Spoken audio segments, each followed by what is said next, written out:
sera consacré à la guerre entre Israël et le Hamas.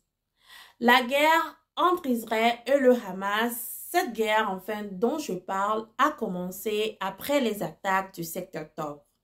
Oui, le Hamas, une organisation terroriste qui se déguise à une organisation politique qui dirige Gaza, a commis le 7 octobre des meurtres et des assassinats en Israël et enlevé des civils innocents.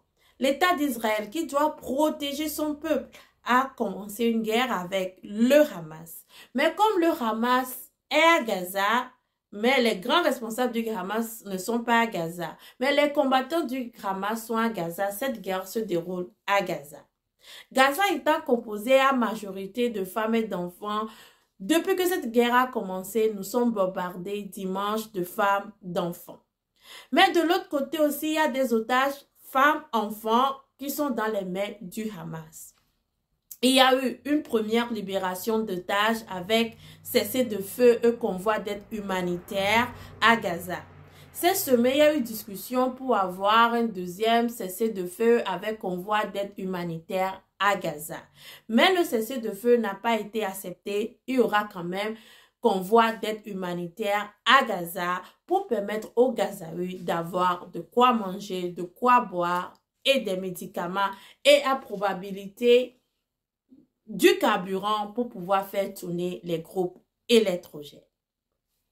Depuis que cette guerre a commencé, il y a eu des différentes positions. Et la position française a été très intéressante puisque d'abord la France a fait un sommet pour soutenir la paix. C'est le sommet de la paix ou c'est le... Et après, les sorties du président français et enfin plus rien. Mais ce qui a marqué la population, que ce soit un peu la population, c'est le fait que quand on a organisé la marche contre l'antisémitisme, le président français n'a pas participé à la marche antisémitisme. Et quand les gens commençaient à parler, à se dire, mais qu'est-ce que tu vas faire contre l'antisémitisme? Puisque depuis que cette guerre a commencé, les actes antisémitisme ont augmenté un peu partout dans le monde. Qu'est-ce que tu vas faire? Parce que les gens ne comprennent pas que tu peux être noir et être juif, tu peux être de toutes les couleurs de peau, être juif, ça n'a rien à voir avec la couleur de peau. Eh bien, il a organisé quelque chose de privé à l'Élysée avec un rabbin, mais il n'a pas vraiment... Après, juste, il est parti à la cathédrale de Notre-Dame et qu'on lui a posé la question pourquoi il a parlé de la laïcité de l'État. Mais est-ce que, quand on parle de laïcité de l'État, est-ce que dans le moment où nous sommes présentement avec cette guerre en Israël, est-ce que cette laïcité, on peut la rendre élastique? L'élastique, nous sommes en politique. La politique, normalement, ce n'est pas pour diviser les peuples, même si certains manipulent le peuple et utilisent la politique pour diviser. La politique, c'est pour unir les peuples. Quand la question lui a été posée à l'interview de qu'est-ce qu'il pense vraiment, pourquoi il n'a pas participé à la marche, pourquoi il a fait une cérémonie en privé, pourquoi après la cérémonie il est parti à la cathédrale de Notre-Dame, il a pris la réponse que Vivek, un candidat à la présidentielle aux États-Unis, a donné. Il n'est pas élu pour ça. Mais lui, il a donné cette réponse dans une situation très différente. On lui a posé la question de savoir, comme il est hindou, est-ce qu'il peut défendre les valeurs d'une communauté catholique puisque le pays qu'il va diriger sera majorité catholique. Et il a répondu qu'il n'est pas élu pour ça. Je ne sais pas si la scène politique américaine est la même que la scène politique française.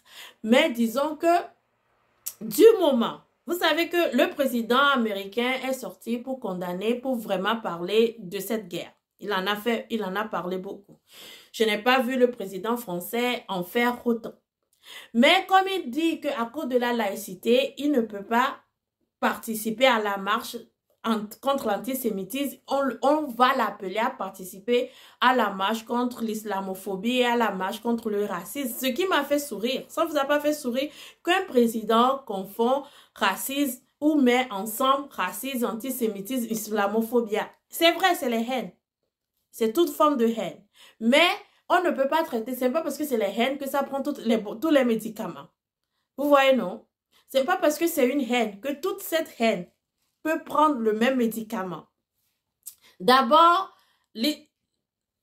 l'antisémitisme n'a rien à voir avec le racisme, puisque nous savons qu'il y a des Noirs qui se réclament juifs. On est tous d'accord.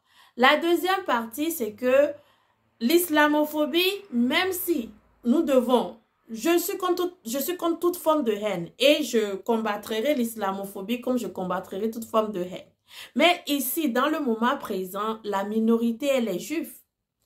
Je le dis encore, ici, dans le moment présent, la minorité, elle est juive. Et si je veux côté Julius Malema qui dit que quand deux personnes se battent et que vous voulez arrêter le combat, vous prenez celui qui est plus fort. Et pour lui, celui qui est plus fort maintenant, c'est Israël. C'est pour ça qu'il est en train de taper sur Israël. C'est pour ça qu'il faut fermer l'ambassade. C'est pour ça qu'il faut faire la pression sur Israël pour que les combats s'arrêtent. Parce que pour Julius Malema, dès que Israël va arrêter le combat, c'est fini. La guerre est finie. Non, pour Julius Malema aujourd'hui, si Israël arrête de se battre, le combat est fini en oubliant que ces deux personnes qui se battent, il faut calmer les deux. Parce que si on ne calme pas, le petit va se réarmer.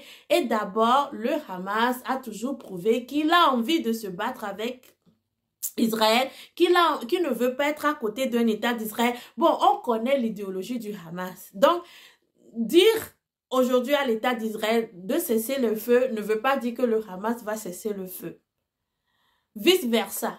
Il faut que les deux acceptent un cessez-le-feu. Mais pour Julius Malema, non, comme c'est le plus fort, il faut juste enlever le plus fort et puis la guerre est finie. Si nous sommes dans cette même sens, dans le sens de Julius Malema, je pense que c'est la minorité qu'on veut protéger puisque la minorité ici, c'est les juifs.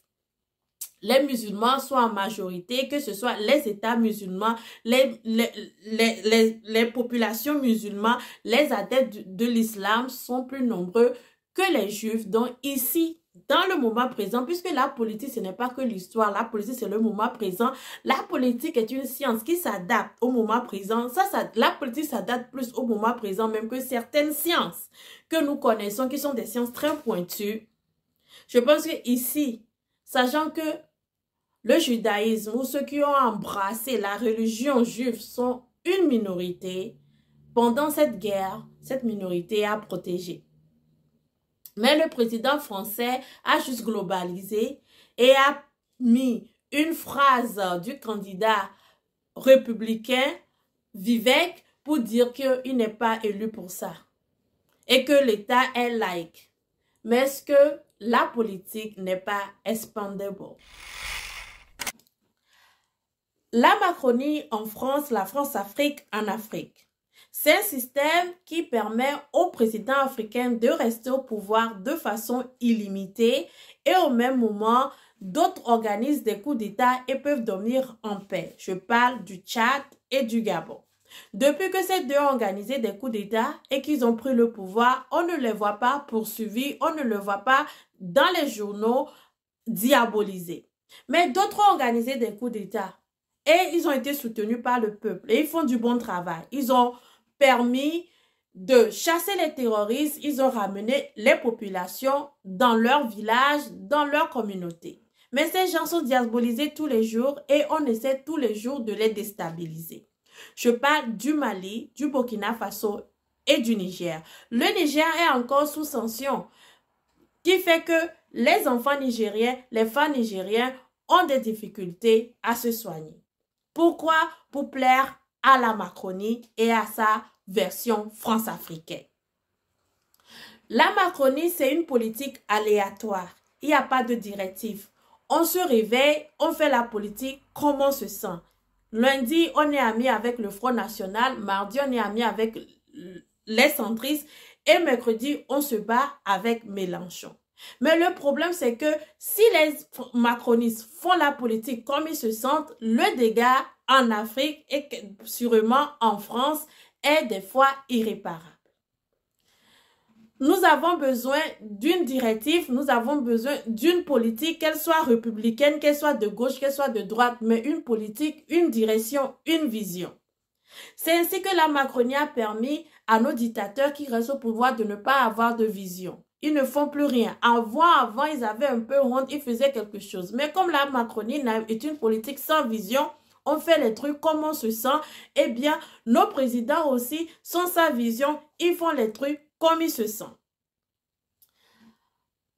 Marchons autrement, mais marchons dans la lumière.